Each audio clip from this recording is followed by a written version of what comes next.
Hello, and welcome to Warhammer 40k's Grim History from the Beyond. I'm Zeckthar. And I'm Yuksen. We are the chroniclers of all that was, and all that will be in the 41st millennium. We've seen the rise and fall of many empires, and this week we will be looking into the sons of Ultramar, the Ultramarines.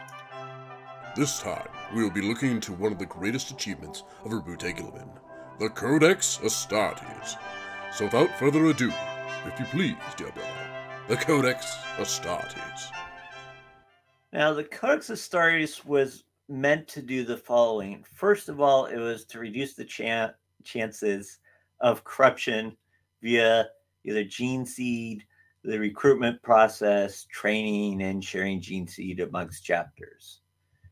They did this via more stringent care of the gene seed, spare security, constant scrutinization for defects, analysis for gene seeds being used for each newly constructed chapter.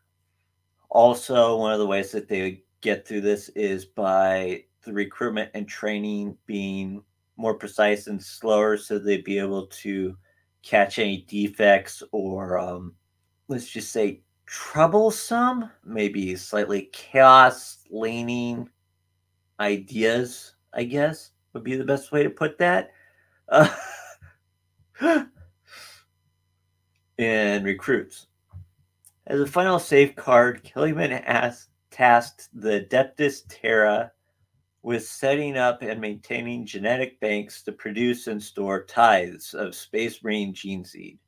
These banks were to provide all new gene seed for subsequent foundings of Space Marine chapters. By taking direct control of these genetic tithes, the Adeptus Terra could ultimately control the Space Marines, thus ensuring that normal humans and not the transhuman Astartes remained the true rulers of the Imperium. They alone have the power to destroy or create Space Marine armies at will.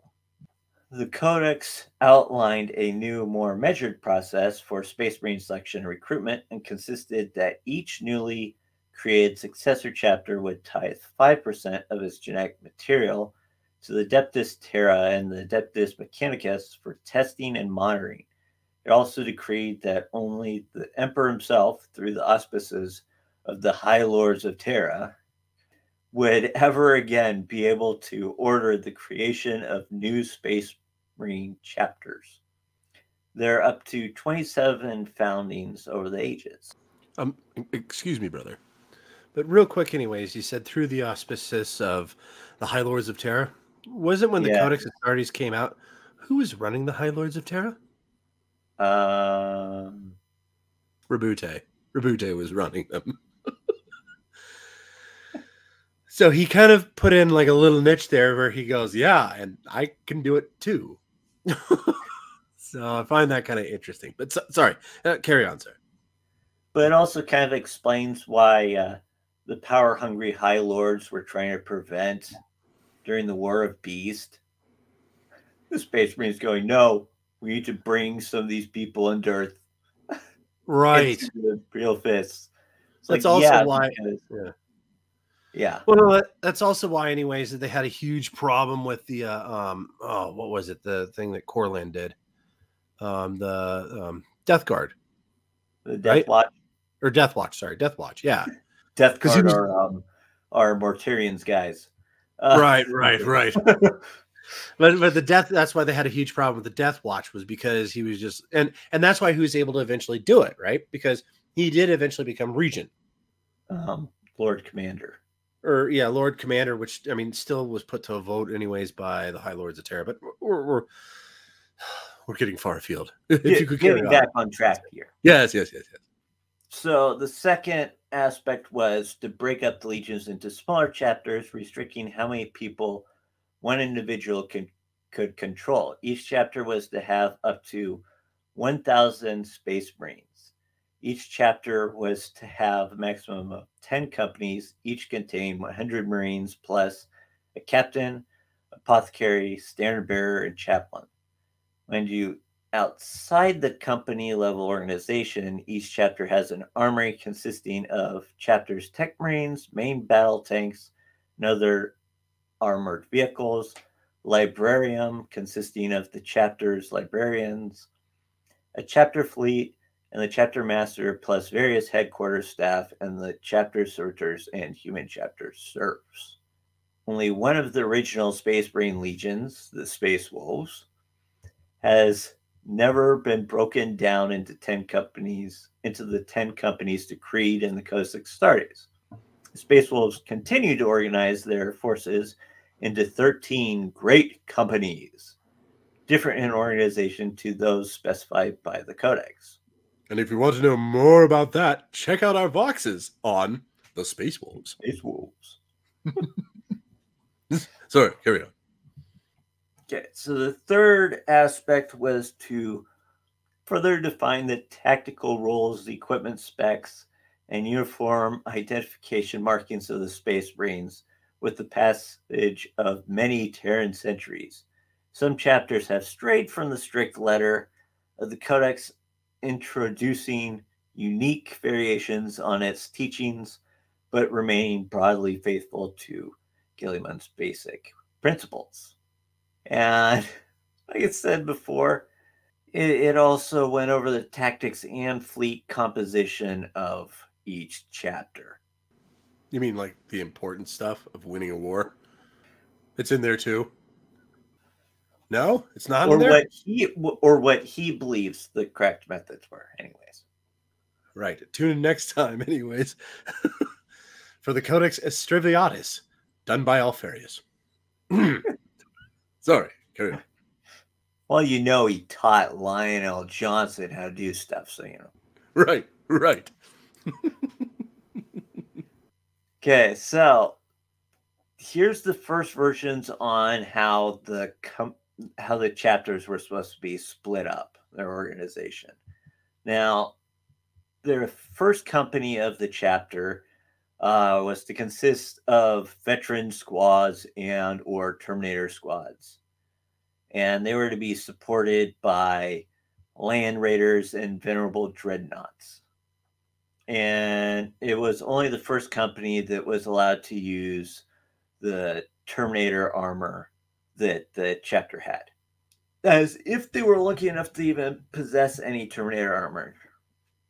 Now, the second, third, fourth, and fifth companies of a Codex-compliant chapter are known as the battle companies, and they all have the same tactical organization.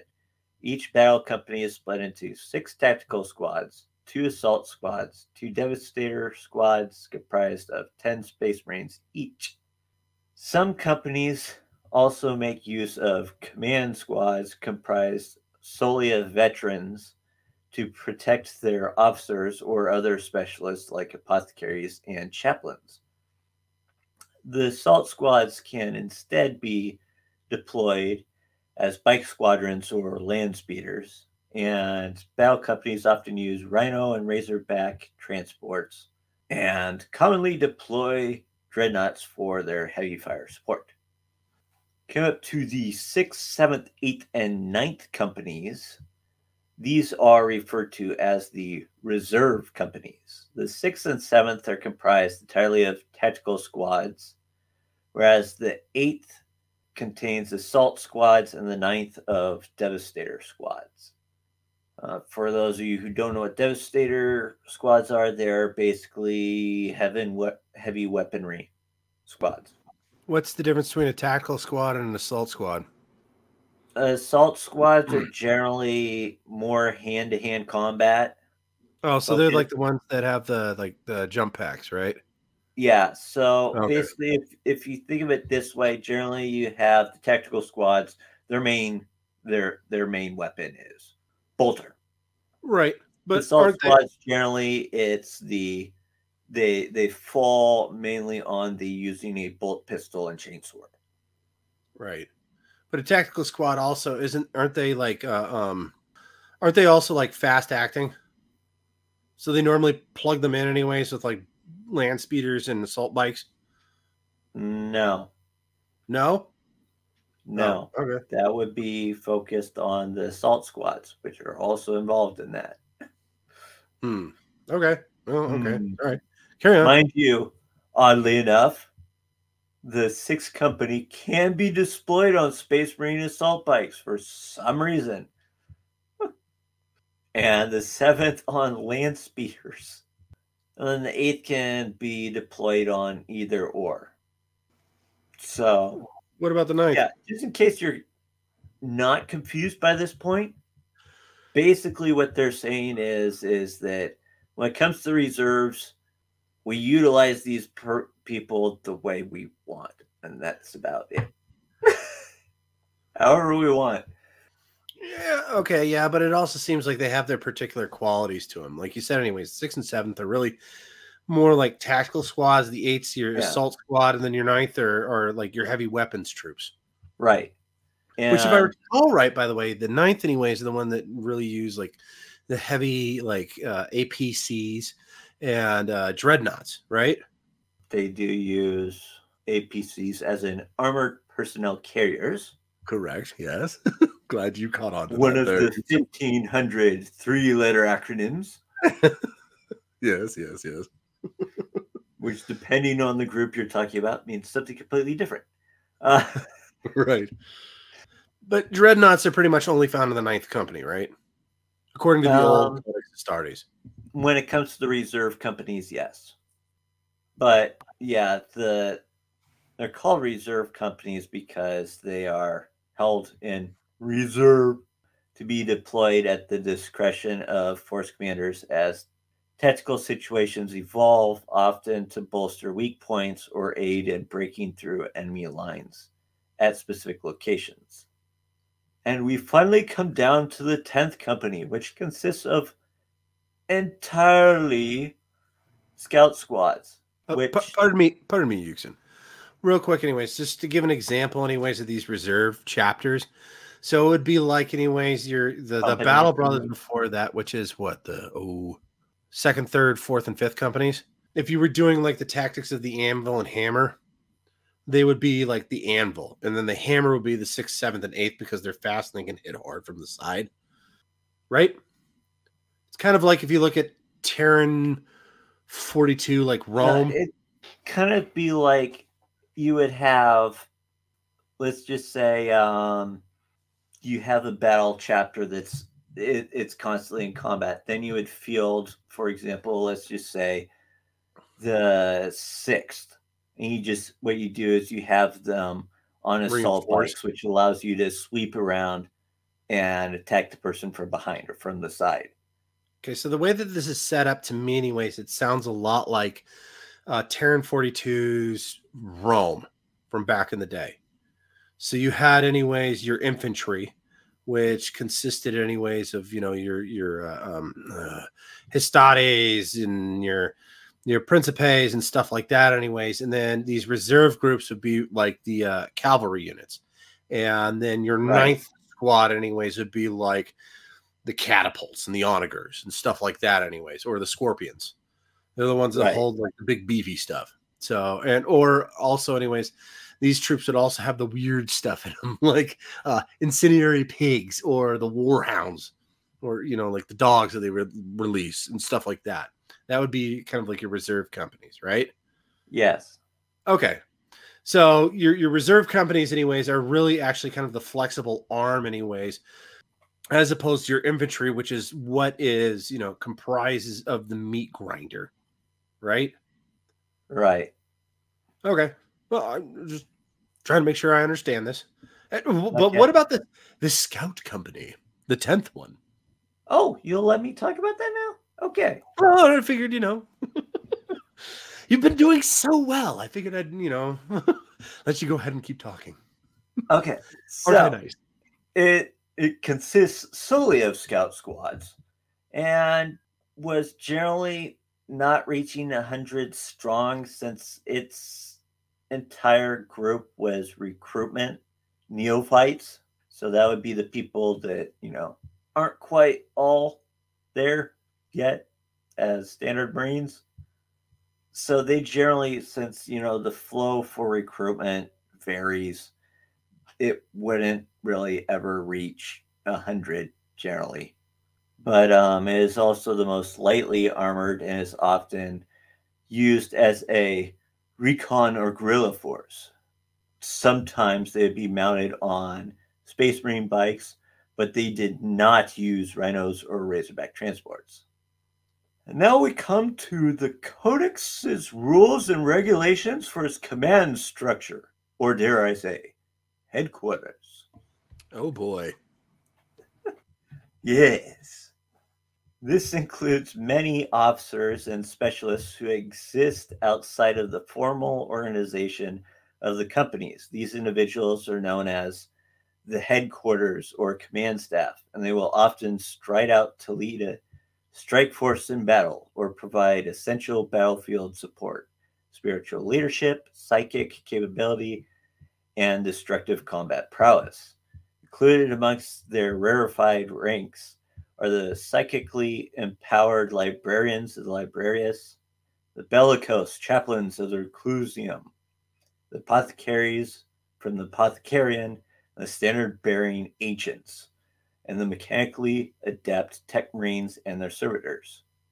Although the Codex Astartes describes a number of ranks and responsibilities held by the headquarters staff, only those officers with an active martial role actually accompany the chapter to war. Yuksen, what are you doing? I'm trying to add some more flavor to it. Oh, okay, sorry. Carry on. You're doing great. There are relatively few senior officers with non-combatant roles, such as recruiting and training new members or administrating the chapter, as most of these types of duties are performed by human chapter serfs. In addition to the ranks, captains of chapter are also still often assigned to Space Marine master titles, which include other functional responsibilities. These include such positions as the Lord of the Household, the Chapter Master Secretarius, the Master of the Fleet, the Master of the Arsenal, Master of Recruits, and the Master of the Watch. Over all these mighty warriors still presides the Chapter Master, elevated from the greatest of the chapter's captains. He alone is responsible for the deeds of the chapter and answers directly to the administratum. Chapter masters may select an honor card that are in addition to the company roll, although not all chapters choose to do so. Oh, that's interesting. And that's a lot of information to take in there, Yuksen. But that's not all. Oh. It has been revised since the birth of the Great Rift.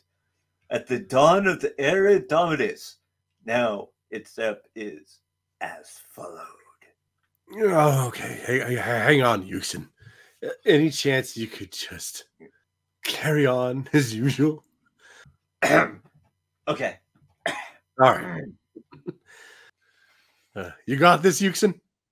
Okay. Oh, okay. You need to take a drink, or I've got some Amnesec here. Here. Hang on a second. No, I'm fine. You're fine? Okay.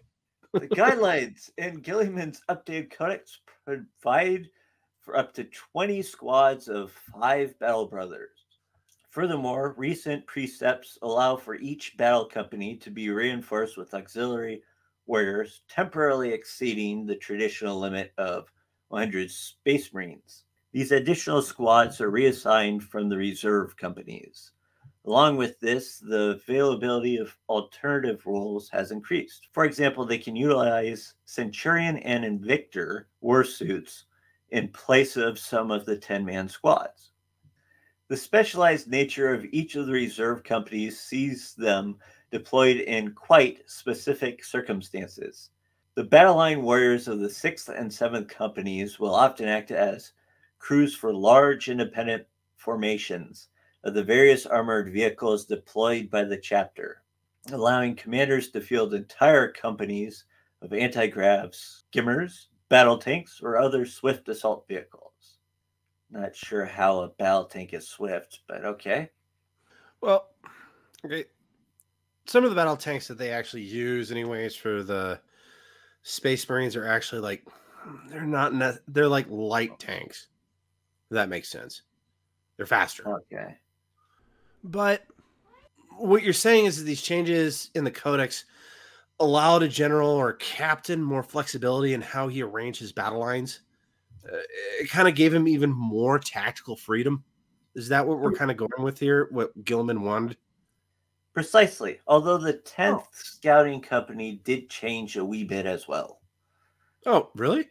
Yes. While the 10th Company remains the Scout Company and the majority of its members are still neophyte Scout Marines.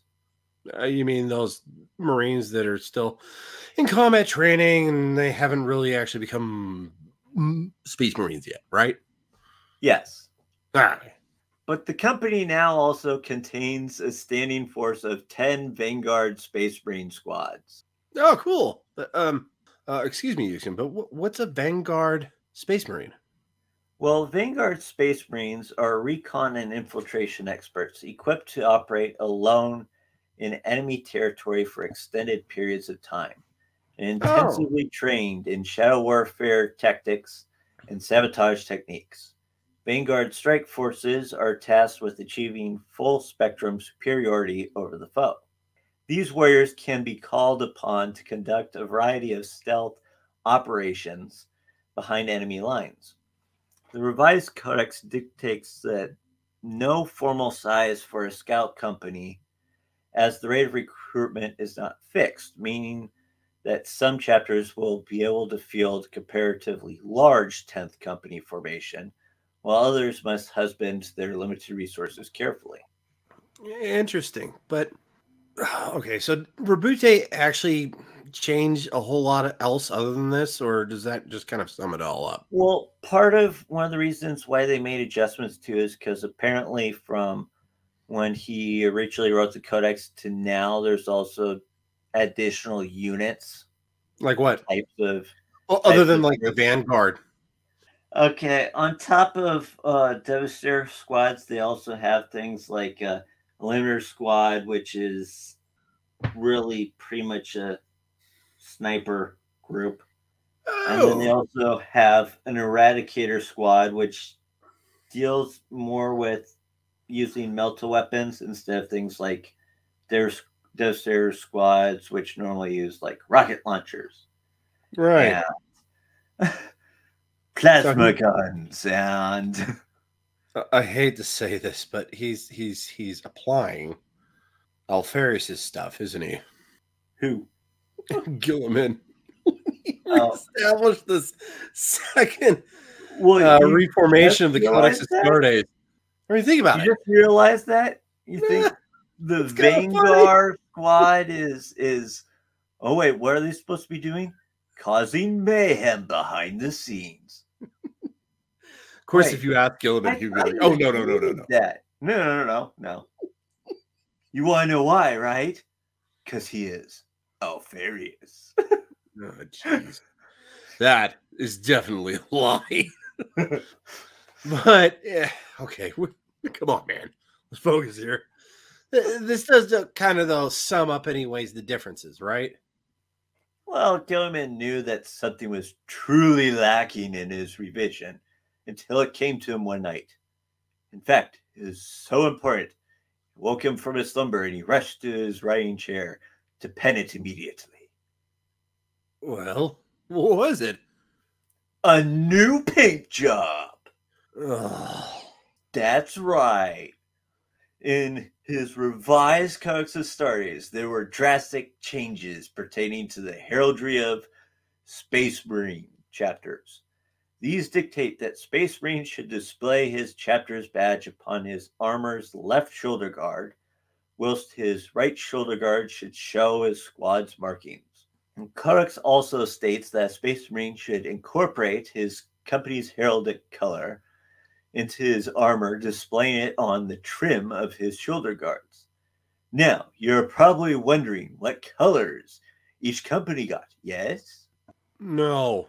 Well, I happen to have them right No. here. Remember, Why? each company has a unique color that its members wear, commonly on their power armor shoulder plate rims. But some chapters use the chest eagle, bolter cases, knee plates, helmets, or other parts of the Space Marine's power armor to designate the company number. For example, the first company is either white or silver. Members of the first company should also paint their helmet the company color. That way it can stand out real well. Okay, the second company's colors are yellow or gold. Meanwhile, the third is red, fourth is green, fifth is black, sixth is orange, seventh is purple, eighth is gray, ninth is blue, and the 10th is nominally white. However, the company color is not displayed on the members' armor because, they are scouts. They kind of stick out. Now, squad markings are also changed drastically. You see, Yuksen. yes. Let me put this as bluntly as I can, shall I? I don't care. I don't care what they're wearing. They're Space Marines. Oh, well, maybe I should wrap this up with those few chapters that are non-compliant to the Codex Astartes. Yes. That sounds like a much better idea, Yuksen. Now, while there are a boatload of not fully compliant chapters, most of these chapters do follow the Codex, but to them, they're more like guidelines instead of rigid doctrination. Now, we can't talk about all of them, but I have compiled 6 of them that I figured we could go into a little detail on, starting with the Blood Angels. Ooh, you mean Sangi's boys, right? Yeah, amongst others. Well, one of the reasons for the Blood Angels, I mean, they do have some specific other groups, but one of the main reasons why is because of one of their defects is the red thirst.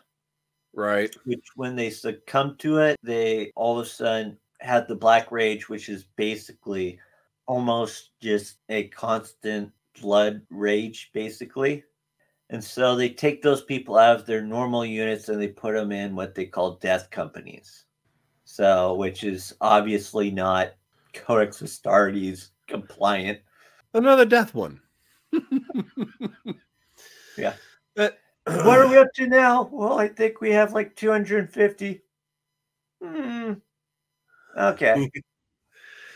Well, yeah, and it is, if I recall right, anyways, this whole red thirst, anyways, is one of the truly deepest, darkest secrets, anyways, of the Blood Angels, right? I mean, not a whole lot Not necessarily a secret, but now, who knows about it then?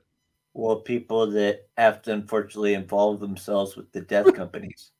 So I don't think they go around going, "Hey, we had the barking here.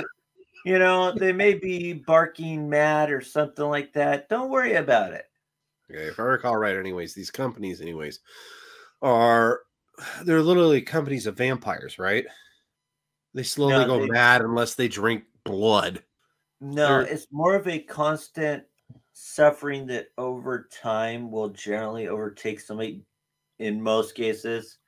Once they've had the black rage.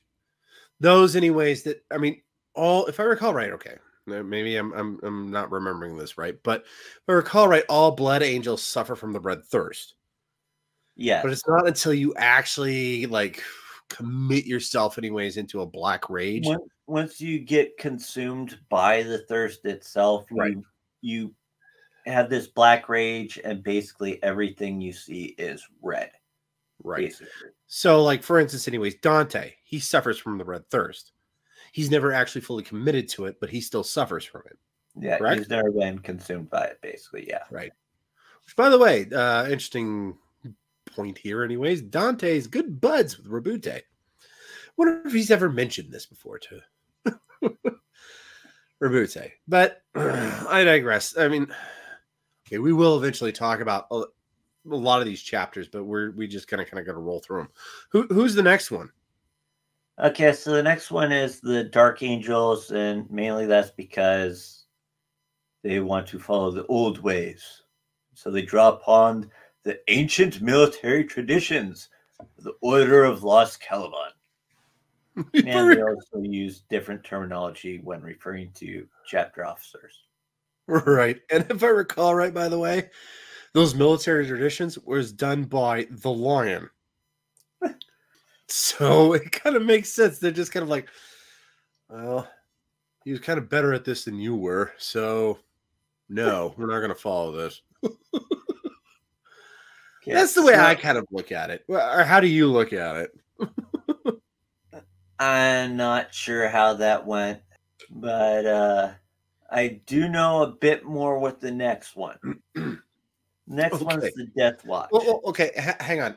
One last thing was the Dark Angels. I wonder how that conversation went, because he's establishing this Codex Astartes and the second founding, anyways. And okay, well, first off, anyways, I'm not actually quite clear, anyways, on whether or not the Lion was even still around at that point or if he had disappeared. But either one of two things happened. Either, anyways, he was still around, and Roboute shows up, and he's got this whole Codex Astartes with him, right? And he's like, "This is the way, anyways, that combat should work, right?" And the Lion looks at him, kind of scratches his head, and he goes, "No, this is how it's supposed to work." And he's actually got his own tome called the Order of the Lost Caliban. Roboute kind of looks through it anyways and realizes that it's significantly better than what he's written down. He goes, "Well, I still want to do my own thing." And the Lion's like, "Fair enough, but we're not going to do it." Okay. Or two, he disappeared at that point anyways, and whoever the chapter master of the Dark Angels was, he's just like, "Look, the Lion left us with tactics and understanding anyways of what we're supposed to do. We're not going away from that." Yeah. And Roboute had enough respect anyways for his older brother anyways that he said, "Okay, fair enough." I think also maybe something may have weighed upon it either way is the fact that these were ways that were set up before Caliban was basically completely annihilated. Right. Well, which do you think it was? Like, so basically, no matter what, he would also be going against the idea of this is one of the last remaining things we have concerning Caliban, really. Right. Well, not only that, but it's also the concept, anyways, that if it was, anyways, after his brother had disappeared, I remember, anyways, he just was sleeping, which is his own can of worms. But we've mentioned before, anyways, that Roboute Gulliman had a deep respect for his brother, anyways, when it came to combat tactics.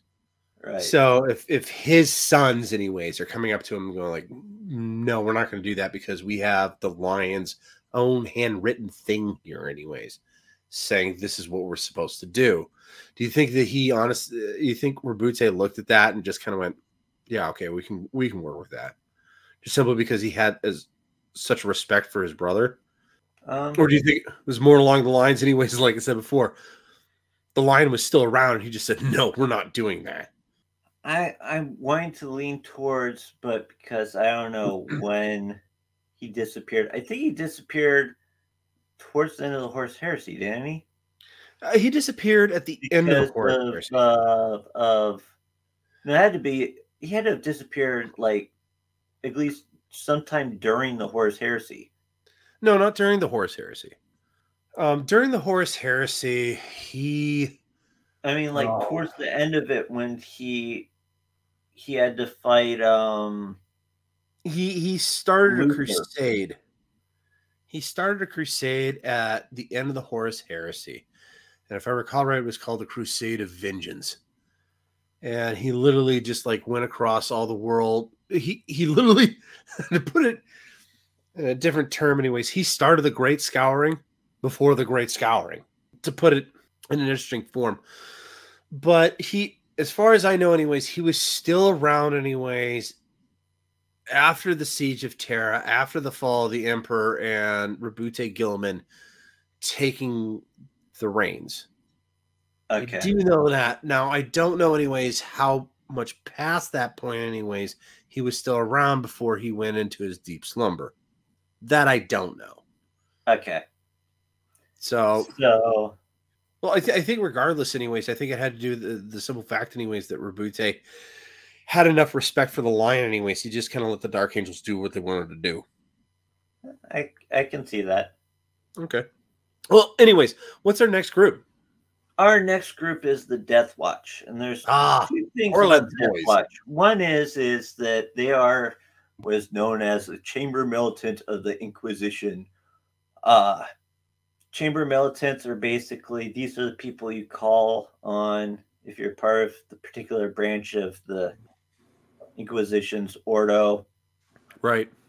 If you need, in this case, they're the Fighting Punch militant of the Inquisition's Ordo Xenos. Right. And they have probably the most contradictory chapter out of all of them. For the Codex Astartes. Yeah. For the Codex Astartes. Anyways, so real quick anyways, Chamber Militants anyways for the other two branches. If I recall right, for the Hereticus, it's the nuns with guns, right? Yeah, the Battle Sisters. Okay. Sisters of Battle. Yeah, the Sororitas. Adeptus Sororitas, I believe. There you go. And then, but what's the other one? The other one is, you should know this. It's the Grey Knights. No. Really? Yeah. I was going to say Grey Knights, and I was like, no. Malleus. They're kind of their own thing, I thought. Well, they kind of are. Okay. Hang on half a second. So these Chamber Militants, anyways, they kind of run their own system, right? Right. But they're often called on by these Inquisition can go, oh, yeah, I need resources since you're nearby. I can take from you for resources. Right. And I think out of all of them, though, I think the Grey Knights, anyways, are probably the most secular, right? Or secular is probably not the right word. They're the ones, anyways, that they'll probably get the most pushback from.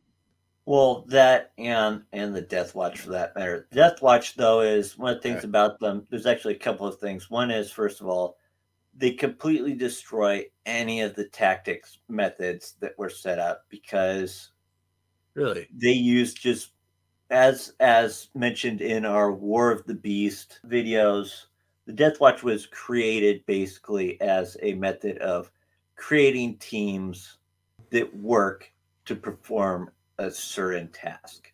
So what you're saying is that you could have, like, for instance, a librarian, a sniper, and a just regular Space Marine all in one unit. Yes. Okay. Plus, they had all of they also have all the latest equipment, so that also helps. Well, because they work and another thing is that in comparison to the other ones, one of the things about them is they do not have neophytes. They get their Space Marines from other Space Marine chapters. Right. And so they're all we kind of covered that, didn't we? When we talked about lone wolves. Yeah, lone wolves. And what was it? Final thoughts, I want to say, on Space Wolves? Maybe, but the fact kind of briefly went into it. But yeah, the fact that for those all of these who haven't been around as long. Yeah. Care to elaborate? Since they're all veterans, that also kind of screws with the whole Codex Astartes, since only one company should have the veterans in it. There isn't one specific chapter master. Instead, they have what they call a watch master, I believe. Oh, watch master or watch captain? No, never mind. It is watch captain. Okay. Oh, okay. One of the reasons why they're called that is because basically they just, in comparison to Space Marine chapters, they fly all over the place. So they need that flexibility. Death Watch, no, it's just like, okay, we have this one fortress planet. Now your focus is everything within a certain area of this planet. So they don't need that flexibility to maneuver around. They already have it. Yeah, because they Okay. only have this area, which allows them also to fine tune. Okay, this is what we should be focusing more on because of this certain area that it is. So let me see if I got this right. They're kind of like Terran 42's Delta Force for U.S. Special Forces. Delta Force is kind of like they pick and grab stuff from like the Rangers and the SEALs and Marine Force Recon, anyways, and they pull them all into one group, anyways, and they go, okay. And they train them better. They're already pretty well trained, but they just kind of grab them anyways. They grab this unit anyways, and they say, okay, you're a special unit that does this. And gives them a mission and has them do it. Okay. That seems pretty cool. So, yeah. So they are very contradictory to the Codex Astartes. Very contradictory. So, for all we know, it probably has, because of the way it's built, and since there is only one chapter just being defined as overall Death Watch, right? It obviously exceeds the number of Space Marines. Supposed to be allowed. Well, I figure anyway, sometimes it's significantly smaller and sometimes it's significantly larger, depending anyways what's going on anyways in the universe. But as a combined whole, it is significantly larger as a combined whole. And I think this is one of those few units anyways that once Roboute became the High Regent anyways, Lord or whatever they call him now. This is probably one of the one units anyways that he just did not have a problem with at all. He's like, I get it. Plus, it's connected to the Inquisition. It doesn't help either. Yeah, but at the same time, I think that's one anyways he kind of looked at and just kind of went, that makes sense. It just makes sense. It's an elite fighting force of Space Marines. Okay, so we can briefly go over the next one since we have talked about the Space Wolves before. Oh, basically, really they said, go over them? I love Space Wolves. Come on, Yuksen. When he came up with this thing and said, "Here you go," they went, "Screw you. We're gonna do our own thing." That's pretty much how it went. Okay, technically, when it came to the second founding, they tried to do that. Originally, there was going to be 2, right? But the first one, the gene seed issues was so degradable that it basically was a failed attempt at the very beginning. And if you recall, they had to be dissolved. And then the second group, they just completely abandoned the plan because of it.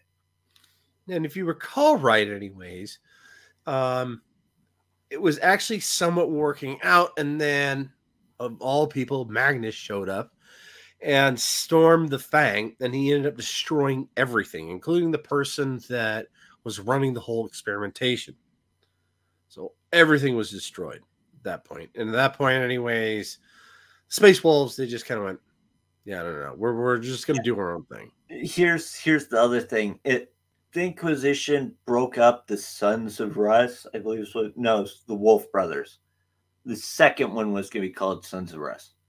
The Wolf Brothers is the one that they broke up. And it's like, do you really think the Inquisition went, let's try this again? The first time was so wonderful. Let's try this again. No, they probably said, never mind. You don't need to do any more secondary foundings or whatever. Just go about your business. Well, that was because of the whole Canis Lupus aspect of it, which we did kind of talk about in the Space Wolves, but we're kind of dancing around because we're not really dancing around. I just figured you guys knew about this, but if you didn't anyways, what the problem was this gene aspect of the Space Marine known as the Canis Lupus, right? Right. And right. And the problem is that with the second foundings, it really took control. So what ends up happening is that you got these weird mutated Space Wolves that are more wolf than man. They made werewolves, pretty much. That's the best way of putting it. They made werewolves. So, they decided, hey, you know what? Maybe we shouldn't do that anymore. I could continue talking about the Space Wolves for many more of an hour, but like I said, we've already kind of discussed this. If you guys want to know more about it, feel free to look at our older Voxes anyways on the Space Wolves.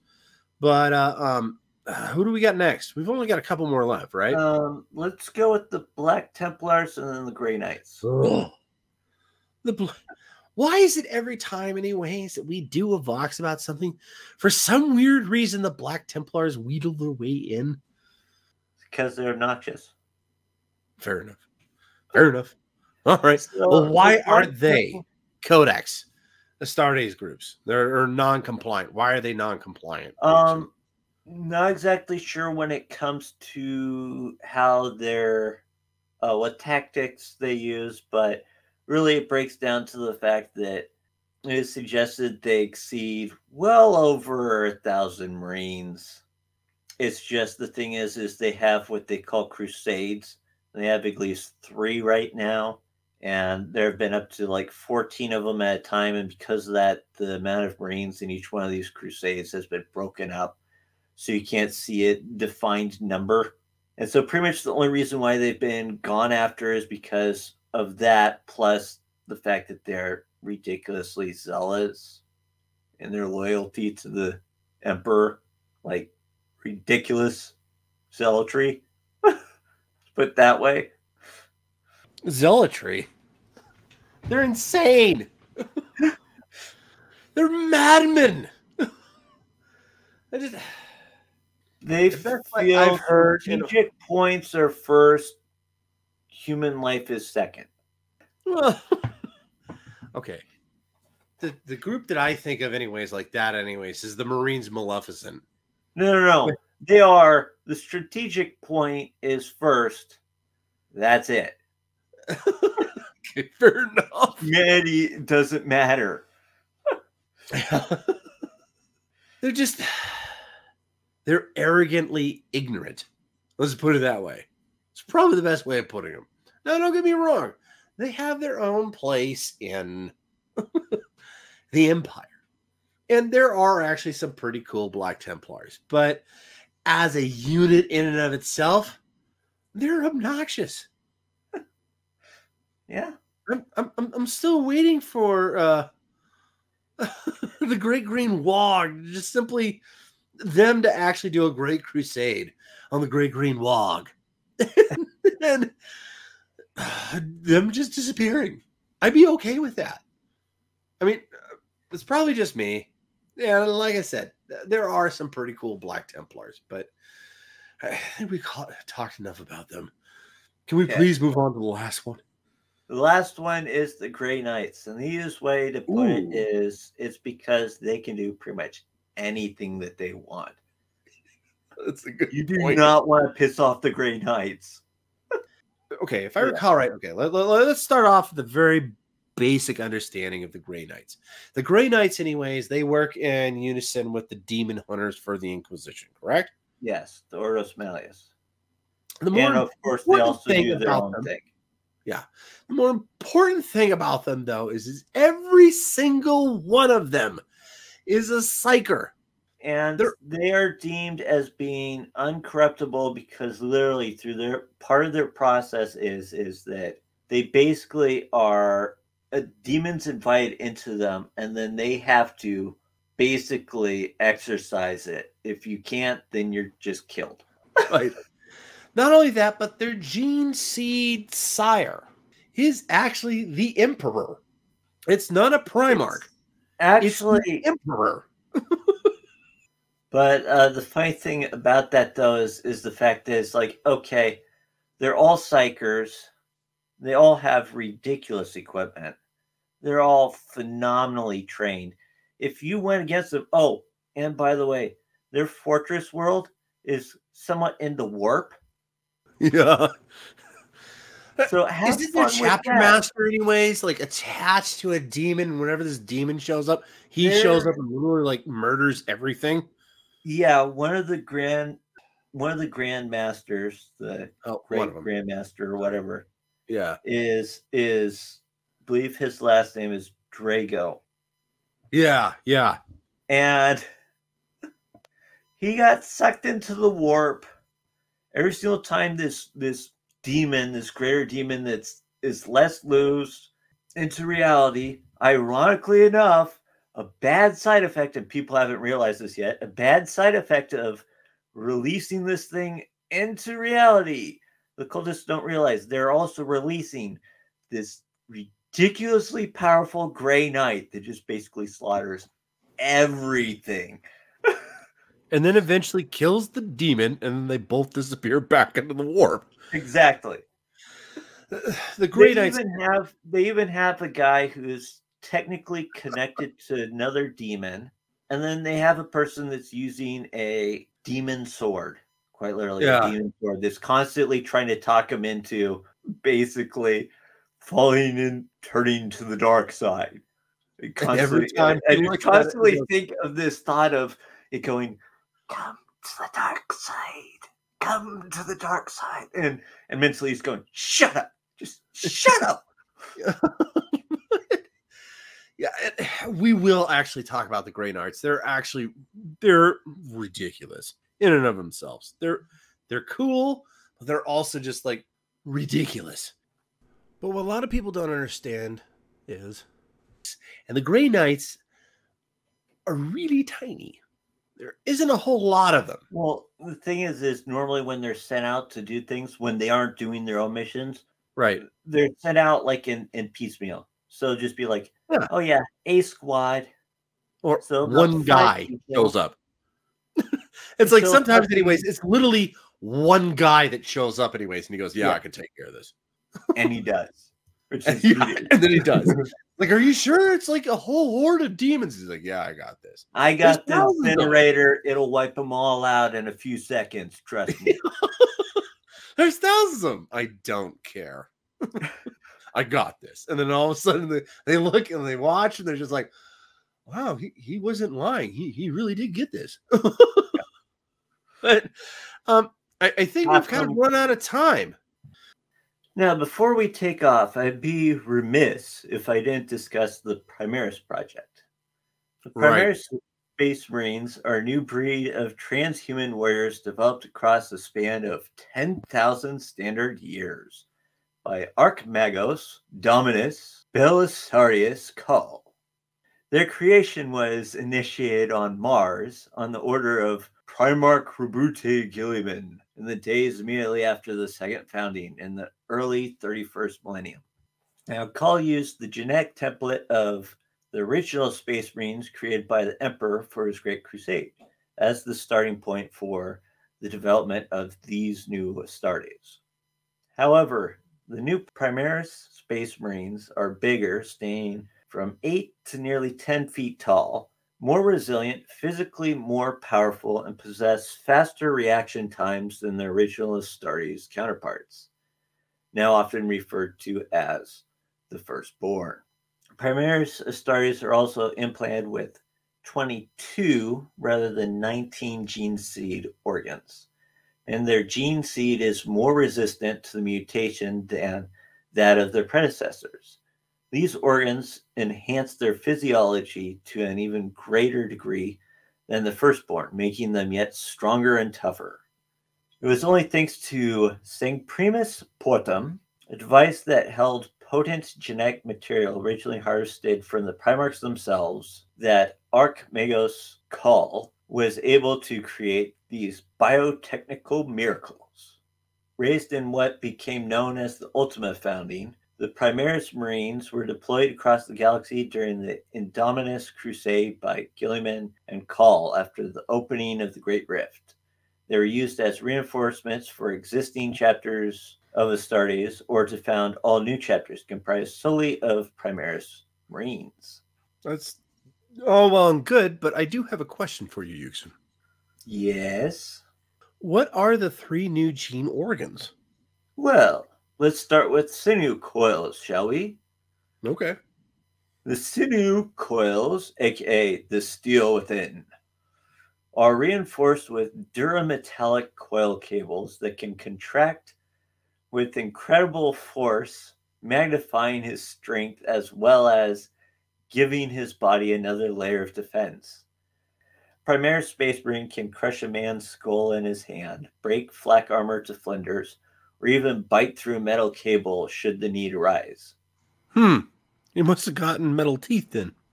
I just have this ridiculous spring popping in my mind whenever I think of this. Well, I mean, it sounds like contracting and contracting the spring, man. And then let it fly. I just got this mental image of a space marine bouncing down the stairs. He's like head over heels. It's like everybody loves a slinky. Sorry. I digress. This is supposed to be serious. Sorry. What's the next one? The next one is the Magnificat, or the Amplifier. It is a small thumbnail-sized lobe that is inserted into the brain's cortex. The Magnificat secretes hormones that increase the body's growth functions, whilst also intensifying the function of its other transhuman implants, especially those of the scopia and the osmodula.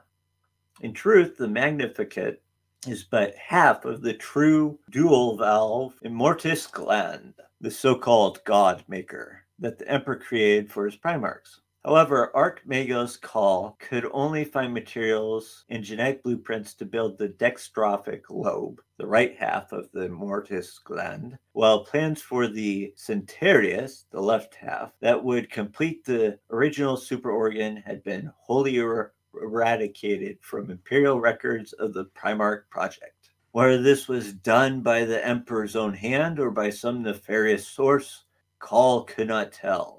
I would imagine, Yuksen, that it was probably actually the Emperor. Well, either way, it's not like they would leave a calling card. Right.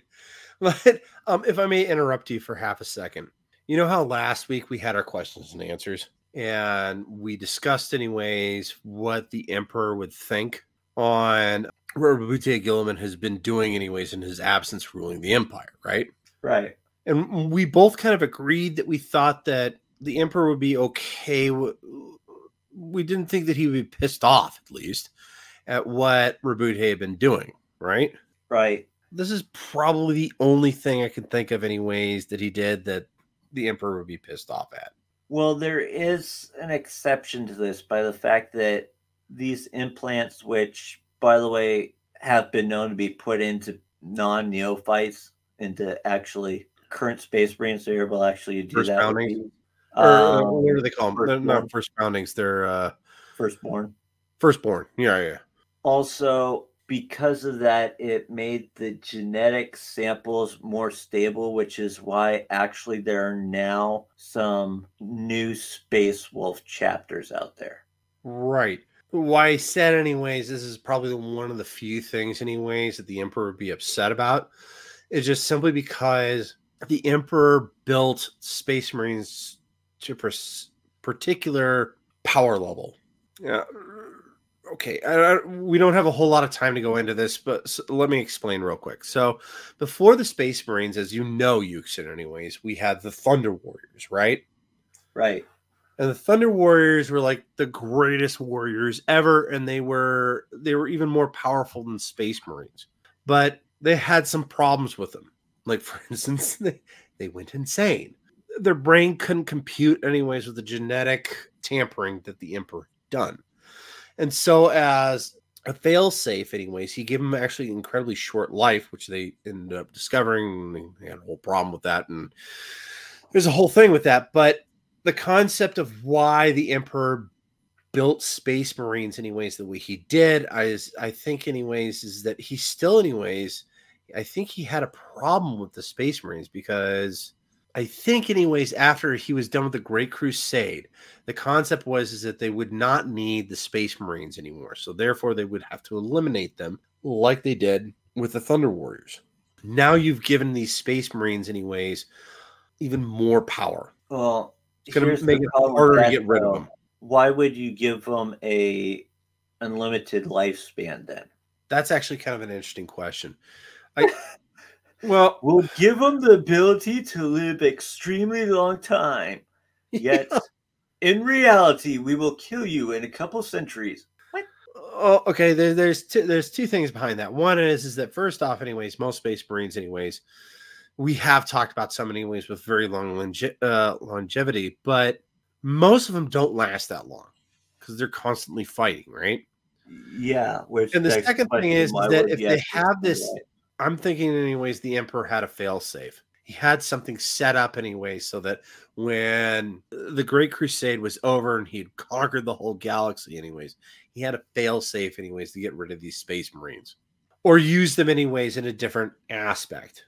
Because remember, they're completely and utterly loyal to the Emperor until, Horus showed up and the Primarchs, and that's its own thing. But like I said, this is probably the only thing, anyways, that I think that the Emperor would have a problem with what Roboute did. Well, that's my thoughts, and I just figured I'd say them. But what is this third one? This third gene? The third is the Belisarian Furnace, also known as the Revitalizer. It is a dormant organ that connects to both the Astartes' hearts. In times of extreme stress, or should the warrior undergo violent, damaging trauma, it expels great blurts of self-synthesized chemicals, a hyper cocktail that stimulates the biological action of combat stims while also aiding in the rapid regrowth of tissue, bone, and muscle. The gland then falls dormant again and takes some time to metabolically build itself up once more for the next stage. Primaris implants are normally introduced to the neophyte between the implantation of the biscopia and the hemistatum, steps 3 and 4 of the firstborn Astartes implantation schedule. These procedures are known as the Primaris alpha and the Primaris beta phases of the gene seed organ implantation process. Both phases can be introduced simultaneously. For those who want to learn more about the other 19 organs, you can listen to the Becoming a Space Wolf video. Now, I have to say, before we go, I find it interesting how technically Roboute Gulliman kind of breaks his own Codex Astartes rules in a way. What do you mean? Because, okay, so you had the Ultima Founding. The Ultima Founding, it was based on basically, it took thousands of Space Marines created via the Primaris Space Marines. And this took place, if I recall right, in the Indominus. The most recent, anyways, Indominus era, right? Okay. And so they created these thousands of Space Marines. First of all, they put them in groups of mixed chapters.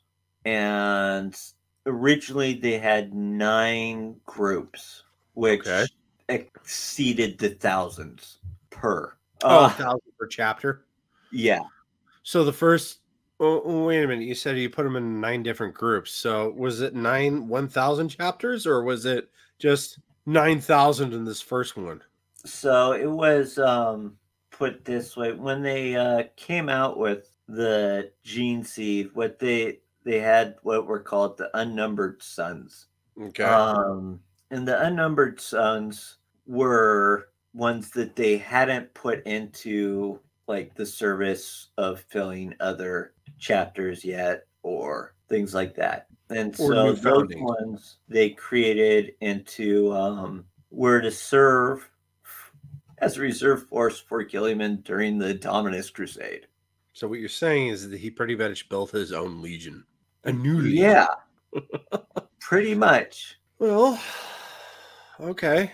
Yeah. Yeah. So he had legion-sized armies of unnumbered sons. Kind of makes sense anyways. Well, okay. We're kind of crossing into something that we haven't really talked about, which is the Indominus era, which is really a terrible spot that the Empire is in. Which, by the way, wasn't Roboute's fault at all. This has to do with the High Lords of Terra, the Ecclesiarchy, and all that stuff. But when he showed up and saw all the stuff was going wrong, if his other Primarch brothers was still around anyways, I'm sure they would have problems with it. We have mentioned it anyways, a time or two anyways. The Lion's going to show up, and he's going to talk to Roboute at some point. And he might have a problem with this. But if they were around anyways, they'd be just like, well, wait a minute. Why do you get a legion and the rest of us don't? But at this point anyways, he's kind of on his own island. So I can kind of see why he's doing it. I know. Yeah, it just seems funny how he's done two Yeah. different things against the Codex. One is he created new chapters without the authority of the High Lords of Terra. Yeah. The Well, we second kind of thing is mentioned the that fact he that- kind of built a little like finagle in there for himself. and then the other thing was the fact that he created this like these massive armies that he was in control Legion. of, which Yeah. is kind of against also one of the reasons for the foundings. Well, that's the big thing, anyways. To me, anyways, that's interesting about this is because the reason why he built this was because, therefore, anyways, nobody had as much power as Horus did, right? And now he does. Yep. Ironic. Well, I said that nobody should have a vast army. It's like, well, I have a vast army. Wait, what? Yeah, no, I hear what you're saying, but at the same time, one of the things that is brilliant about Roboute, and we talked about this in the last box, about how he's tactical, and while they said anyways, his greatest thing anyways is war, and I disagree with that, and I said it's empire building. This is a main aspect of that. Okay, think about it anyways. When he built the second foundings, during the time of the Great Scouring anyways, he left that little wiggle room anyways so that he really actually is in control of everything, right? He broke up the power anyways of his brothers anyways, but he kept control. He's doing the same thing now. Honestly, at the same time anyways, who cares in the Imperium at this point? You have so many enemies, it doesn't really matter. You've got chaos, you got orcs, you got the Tau. The Tau. Well, I just didn't know the Tau beforehand, anyways, in the Great Scouring. But just seems to be funny to me is how he puts up these rules and then he breaks them. Well, you should all follow these rules. What are you doing? I am breaking the rules. Yeah, well, you know what? That's one of the few pleasures of being, in charge. You can break those rules. Why? Who's going to stand against you? But on that weird note, anyways, that is all the time we have for today. But join us next week for... Oi, there you are. Yeah, we've been looking for you blues. Oh no. What do you guys want? Well, we be bored. Yeah. Guys just left us in that slippery room with the metal boys and the sticks. Yes, we did. And what's that room called? I think it was ink. What? What'd you say? An ink? Rink! You cretin! We left you on an ice rink to learn hockey. We figured you guys would be good at it. Oh yeah, that can be good fun. But after we smashed them metal boys, we got bored. So we came looking for yous. Seeing if we got more fun stuff to smash. We mean play. Red Snuck Rut, play. I think that's the word. Well, as usual, your time is impeccable. We're giving our outro to our box. You remember what we said about that? Use talking to humans, and we not supposed to be here. Yeah. That's right. Well then, what are we supposed to do now? Didn't giving us stuff to do. Let me say this be, well, your problem. Why don't you build a mouse trap? What? A mouse trap. Something to kill small rodents that keep eating through our books and scrolls. We have normal mouse traps, but perhaps you could build a better one? Ooh. Yeah, that sounds like fun. Yeah, I think we can do that. Let's go, Black Rock, to the trash crump, the smasher. Hey, why don't you go ahead and get the juice? That'll make it fun. You bring the rope. You know this is going to backfire on us, right? Yep. But that's a problem for another time. Anyways, for those listening, if you liked our vlogs, please follow, subscribe, like, and comment. Yes. And if you have any questions, feel free to leave them in the comments or send them to our website at www.ashrocket.com. That's www.asharaCka.com. Indeed. And as always, until next time, this is Zeckthar. And Yuksen, signing off.